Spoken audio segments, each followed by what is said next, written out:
la criminalité, c'est un cycle. Et tu vois, le nouveau procès va se dérouler sans qu'aucun témoin ne se présente à la barre. L'histoire des criminels racontée par l'unique journaliste d'enquête, Félix Séguin. Salut Félix.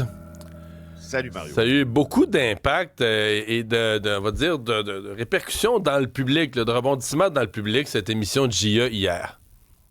Oui, nos collègues, d'abord, ont reçu beaucoup d'appui puis de soutien. On peut s'en réjouir. Et ça a été, la situation qu'elles vivent a été dénoncée par la classe politique au complet. Extrêmement choquée, disaient certains.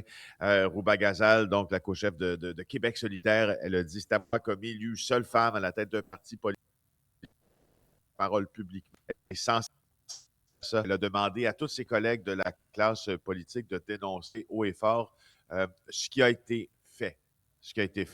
Elle aussi, elle a été victime de menaces, Mme Ghazal, après une sortie publique. Elle a révélé quelques-uns des commentaires extrêmement violents et misogynes qu'elle recevait sur les réseaux sociaux, des menaces de viol, des menaces de meurtre.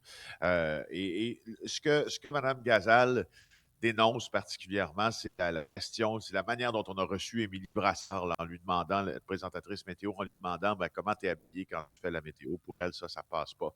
Alors, et s'est jointe à elle Catherine Gentilcorps, donc du Parti québécois, en dénonçant aussi, en disant que les policiers s'attendent, on s'attend à ce que les policiers qui accueillent ces femmes-là le fassent dans le respect, puis qu'ils fassent leur travail avec diligence. À la CSN, la présidente de la Fédération nationale de la communication et de la culture, incroyable, inadmissible, dit-elle, préoccupant aussi. Alors bref, il y a beaucoup de personnes qui ont dit qu'il fallait que ça change. Puis là, j'ai eu beaucoup d'appels de policiers. Et là, ça, c'est le cœur de la chronique de ce matin, là.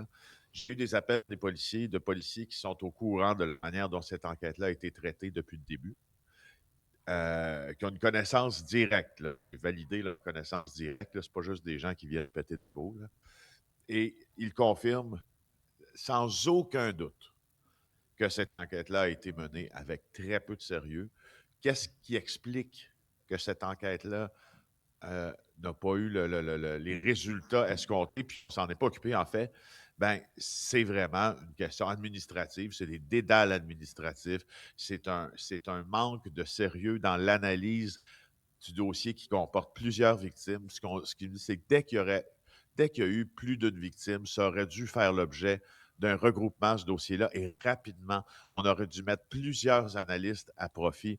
Il semble que le SPVM a manqué beaucoup de Mais on parle, diligence je te dis tout de suite, on parle à David Shane dans quelques minutes du service de police de Montréal. J'ai hâte de voir comment lui va répondre à tout ça ou nous expliquer la façon dont son service de police traite la question. La question à savoir, David oui? Shane, j'en ai une pour lui, et puis il pourra se préparer. Peut-être nous écoute-t-il déjà. Comment se fait-il qu'une correspondance d'ADN est trouvée être, on l'a annoncé une des présentatrices météo, et qu'on n'ait arrêté personne? Ouais, ça c'est un des mystères. Écoute, on en a parlé plus tôt dans l'émission.